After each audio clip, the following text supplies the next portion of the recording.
Grāmata Derek Hašem, autors Mošē Haim Lucāto, Ramhaļa saīsinājumā. Un iepriekšo reizi mēs te skatījām par pasaules vadības kārtību, par tādu lietu. Un par tiesu, kā tiesas process dažādi notiek. Kā debes tiesa ir līdzīga zemes tiesai. Lai būtu kāda līdzība, lai būtu saprašana, ka cilvēkam jau uzreiz, kad cilvēks sagrēko, uzreiz jau viņu nesoda, bet dod laiku viņam. Tiek ierosināta lieta un cilvēkam dod laiku nožēlot un pārtraukt šo vēlmi, grēkot un pārkāpt un izdarīt šo procedūru. Bet šoreiz ir mums tāds temats, ko jāapskata, ir šis galvenais prokurors, galvenais apsūdzētājs, kas apsūda cilvēku un visu pasauli un visu radību visaugstā priekšā. Viņa vārds ir Satan. Un viņš ir īpašs malahs, šis sūtnis, kuram ir 3 funkcijas. Šiem malahiem, katram ir viena funkcija, nav visaugstā dot, kas jāizpildīt, bet malaham Satan, viņam ir 3 funkcijas. Tātad pirmā ir apsūdzēt, būt kā prokuroram, katram cilvēkam, galvenām prokuroram, kas izsaka galveno apsūdzību un paceļ cilvēku lietu un veido šīs lietas. Un tā kā tiesā viss notiek, arī kā prokurors šo lietu veido un izskata un dod tiesnesim tālāk. Tā ir viena tāda funkcija viņam. Otra funkcija ir pavadināt cilvēku uz dažādiem pārkāpumiem. Tātad šis jecer arā, kas ir cilvēkā iekšā, šis ļaunais iesākums, tas ir arī sastāvdaļa no šī Satan, kur cilvēks, ar savu pārkāpumu pirmais cilvēks arī ielaid šo jecer arā sevī, šo ļauno iesākumu. Pirms šī pārkāpuma pirmajam cilvēkam nebija šis jecer arā iekšā, viņš bija ārpus cilvēka. Cilvēkam nebija tā, ka viņam vilkt uz ļaunu. Jau bija 50-50 brīvā izvēle. Tagad šis jecer arā, šis Satan, sastāvdaļa ir cilvēka iekšā. Un trešā funkcija ir Satan, ir tā saucamais nāves eņģelis, kas izrauj dvēseli nāves brīdī. Tā momentā, kad iestājas nāve, izrauj dvēseli no miesas ārā. Tātad viņam 3 funkcijas ir. Cilvēkam jāsasniedz mērķis ar savu dzīvi. Visaugstais nolicis ir, lai pasauli nonāk pie mērķa un arī katrs individs nonāk pie mērķa. Un pēc šīs pasaules uzbūves varam spriest par garīgo pasauli. Kā jau iepriekšējais teicu, kad tiesa, debes tiesa līdzīga zemes tiesai ir, un ir daudz citas lietas līdzīgas ir. Jo cilvēku nesoda uzreiz, bet pēc tiesas sprieduma tikai. Un tiesas process, tiesiet process, tāpat kā debes tiesa arī. Tā ir liela visaugstā žēlastība. Tātad cilvēkam ir laiks apdomāties un analizēt savu dzīvi, savu situācijas, un ir iespēja izdarīt šo procedūru. Visaugstais vada pasaulē ar malahim starpniecību. Un arī tiesā ar malahim starpniecību cilvēkus. Jo visaugstais soda un tiesā pasauli nevis pēc sava prāta, bet pēc noteiktas kārtības, kas ir tiesas process. Visaugstais zina visu, bet ļauj tiesāt šiem malahiem pēc noteiktas kārtības, lai cilvēks var izdarīt šo procedūru. Tātad, visa šī hierarhija, visa šī lielā uzbūve, tad arī vērsta uz to, lai cilvēkam būtu laiks apdomāties un šo izdarīt. Jo cilvēks netiek sodīts un netiek notiesāts, kamēr nebūs šie malahi stājušies ar liecībām visaugstā priekšā, jo tāda ir kārtība. Un plaši tiks apspriesta cilvēka darbība šī sēdē, šī tiesas sēdē. Tur būs apvainotāji un attaisnotāji šim cilvēkam. Un cilvēks pats rada šos prokurors un advokātus, šos apvainotājus un attaisnotājus ar savu rīcību. Jo šie malahim vēro cilvēku un liecina par cilvēku. Tā saucamās visaugstā acis, tēlaini izsakoties. Nu, te tāds piemērs ir no Toras mums, kad par Bābeles torņa laiku Dora Balagā ir rakstīts, visaugstais nolaidās apskatīt Bābeles torni. Tātad tiesas kārtība jābūt lieciniekam, tiesā ir. Pēc tam būs spriedums. Tātad šie malahi ir visaugstā acis. Visaugstais nolaidās, tur rakstīts. Visaugstais novēroja kā tiesnesis, tātad visaugstais ir galvenais tiesnesis. Un šie malahi, šie ir visaugstā acis, tā saucamā. Jo visaugstām nav ķermeņa forma nekāda, visaugstais vienkārši ir visur. Bet ir izveidota sistēma, ka šie malahi, viņi visu vēro, visu, kā saka, organizē, un apvaino un attaisno. Tātad caur šo sistēmu ir šī tiesas kārtība iestādīta. Nu, te autors saka, nedrīkst visu saprast kā bērni. Nu, kad visaugstām nav ķermeņa. Visaugstais ir visur un viņš ir garīga substance. Ir daudz jāmācās, lai saprastu visu abstrakti. Zemes un debesu līdzība ir tikai, lai būtu kārtība, tātad, lai būtu saprašana, kā viss darbojas. Un te nu mēs nonākam pie šī galvenā prokurora. Visaugstais iecēlis apvainotāju galveno prokuroru Satan, svešvārdā no ivrita Satan. Galvenais prokurors.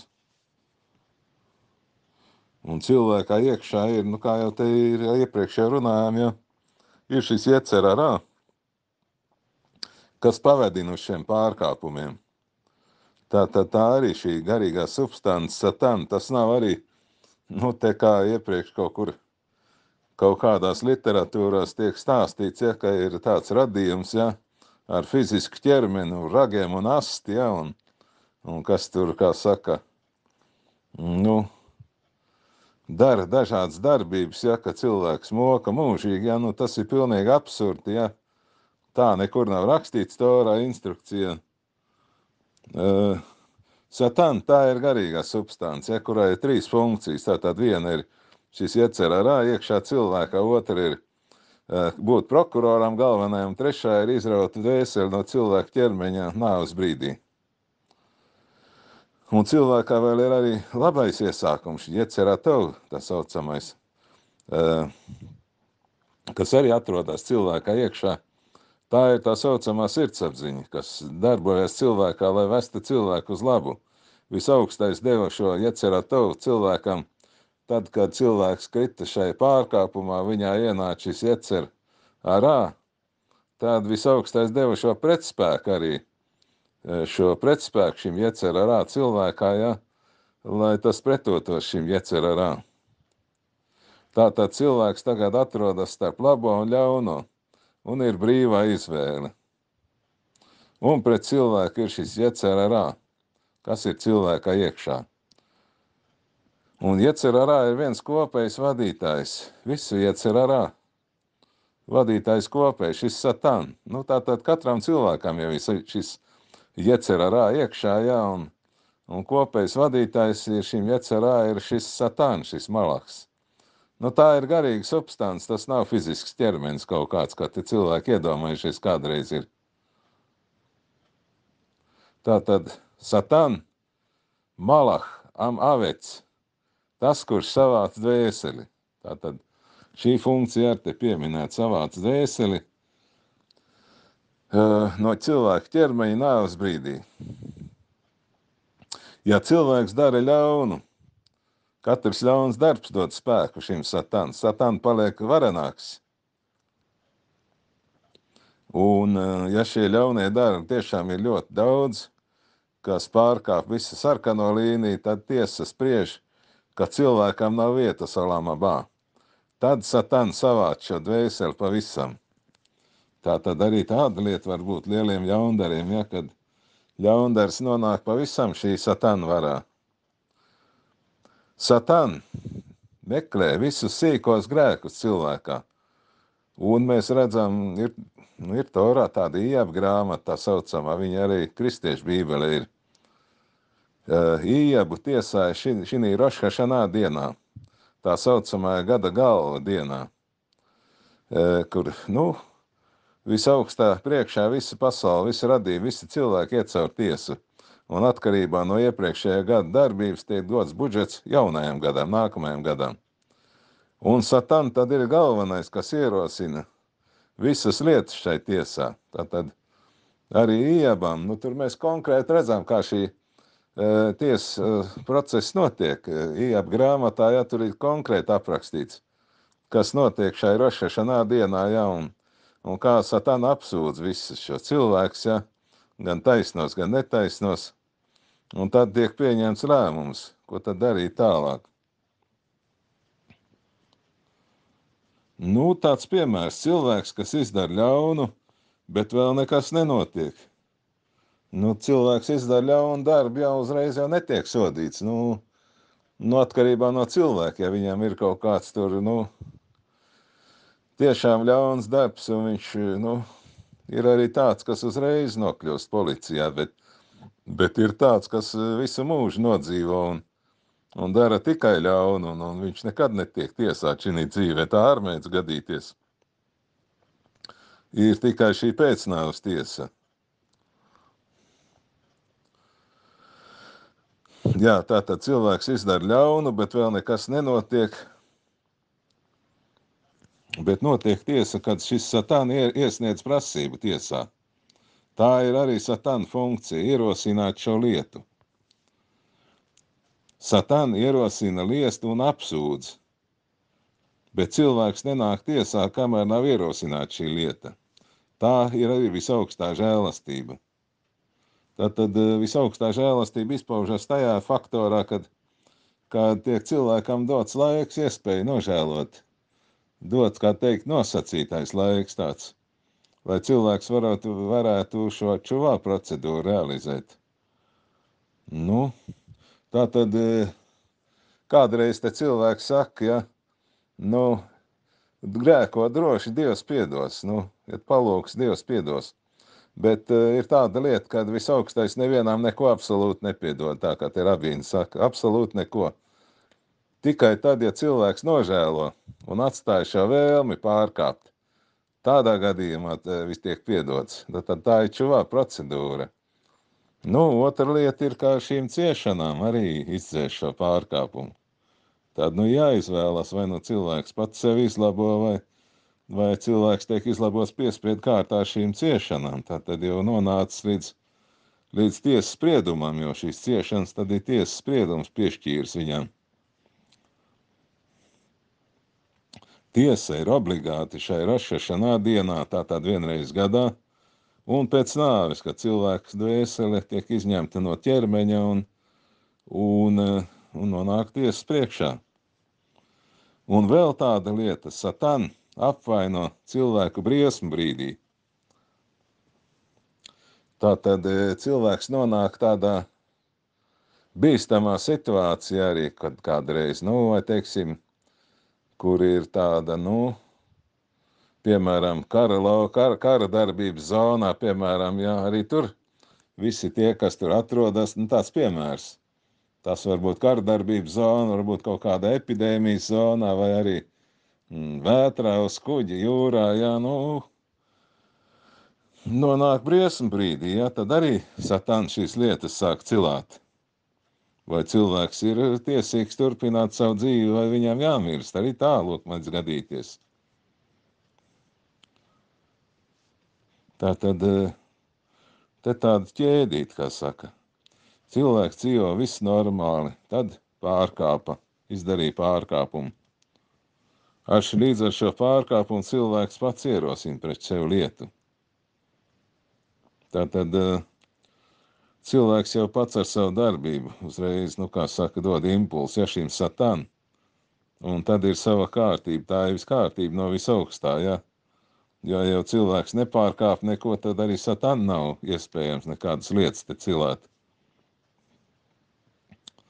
Un arī pats cilvēks izveidojas bīstam situāciju sev, jo jāsarga sevi un nedrīkst pārgalvīgi rīkoties. Tā tad ir arī tādas situācijas, ja, kur nav tāda bīstamā zona, ja, bet cilvēks pats aiz savas pārgalvības, lielības citu priekšā, ja, dara tādas pārgalvīgas lietas, kas ir bīstams dzīvībai, veselībai un riskē. Piemēram, piemēram tāds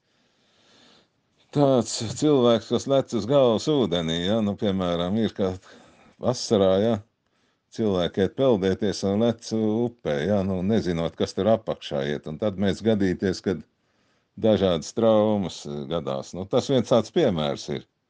Tā tad nekad nevajag pārgalvīgi rīkoties, jo tas visaugstais neaizsargās.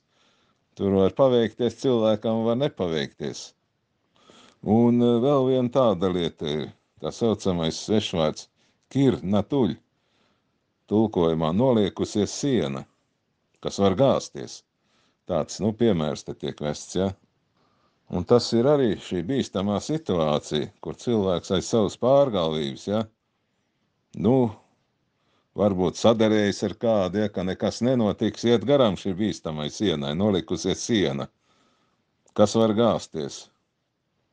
Un šī ir tā bīstamā situācija, un cilvēks parāda apbrīnojumu vieglprātību, ja, kad, iet vienkārši zem šīs sienas, ja, saka, ka nekas nenotiks, saderām uz tik un tik, ja, un tieši šī situācija pamodina Satanu ierosināt lietu. Var gadīties, ka cilvēks ir nopelnījis šo nāvi vai traumas, ja, un tur nepalīdzēs nekādas derības tur vai kas tur viņam. Tā tad nevajag nekad riskēt, ja, nevajag nekad atrasties bīstamajās vietās un tādu vieglprātību parādīt savā dzīvē. Tad šī situācijās arī Satana pamodina lietu. Vēl viena lieta ir tāda, tā saucamā ījam tfilā. Cilvēks domā, ka viņš lūgs visaugsto, par kādu lietu, kas viņam nepieciešama, ja, un viņš domā, ka šo lietu pieņems visaugstais. Paļaujas, ka visaugstais pieņems šo lūgumu. Arī tad mēs pamodinām taisnu tiesu uz sevi. Jo, mēs kaut ko lūdzam, ja, bet tad debesu tiesa lem, vai mums pienākas tas, ko mēs lūdzam, vai mums nepienākas. Jo Satana pamodina lietu arī tajā brīdī.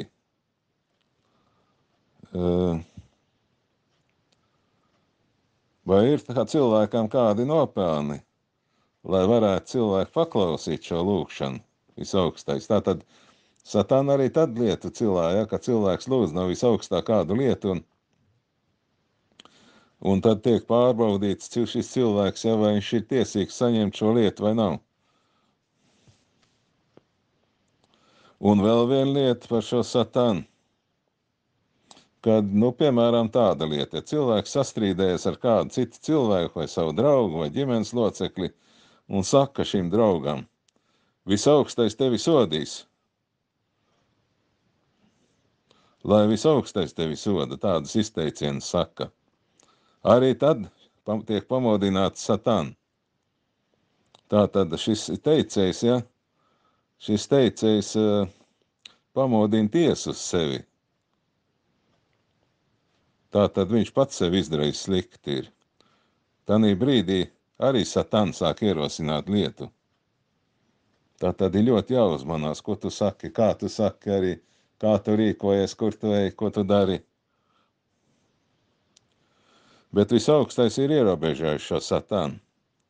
Galvenā tiesa notiek tikai šajā Rošašanā dienā un pēc nāves, jo ir kārtība arī laikā šai tiesai. Tātad šajā Rošašanā dienā visaugstais tiesā tautu kopumā, pēc tam valdnieku un cilvēks individuāli. Te iesaka gudrie, ja, kad kad ir pirms šīs rošašanā tiesas. Vajag izdarīt mēnesi, pirms šīs rošašanā tiesa ir mēnesis dos tā saucamais Elula mēnesis, kad var izdarīt čuvu, kad ir visaugstā žēlastība, vislielākā, kā saka šie gudrie, ja, valdnieks iznāca uz lauka pie tautas. Tā tad ir visaugstākā labvēlība parādās tajā apstākļā, ja, ka visaugstais ir visvairāk pieejams šai laikā un gaida, ka katrs cilvēks izdarīs šo čuvā procedūru un atstās šo vēlmi pārkāpt. Un tad, kad, šis Elul mēnesis ir pagājis, ja, un tad pienāk šis rošašanā brīdis, šī gada galva, šī tiesa, tad pēc šīs sprieduma, ja, tad tiek spriedums nolasīts, ja, un pēc šī sprieduma vairs šī čuvā procedūra nepalīdz. Ir ļoti grūti pēc šī sprieduma, ja, atkal iztaisīt šo čuvā, ja, procedūru un tad tomēr izlabot savus ceļus, jo tad, valdnieks, kā saka, atgriezies no lauka savā pilī atpakaļ ir un vairs nepieņem šos grēciniekus. Tā. Kaut gan ir visu laiku pieeja pie visaugstā. Ir regulāri, ja, bet vienkārši ir laiks, kurā ir vislielākā visaugstā žēlsirdība, ja, pieejamība pie visaugstā, un ir laiks, kurā ir vismazākā pieejamība pie visaugstā. Pieejams jau visaugstais ir katru brīdi, katrā laikā, bet ir tā, kā saka, kur vairāk un kur mazāk. Paldies!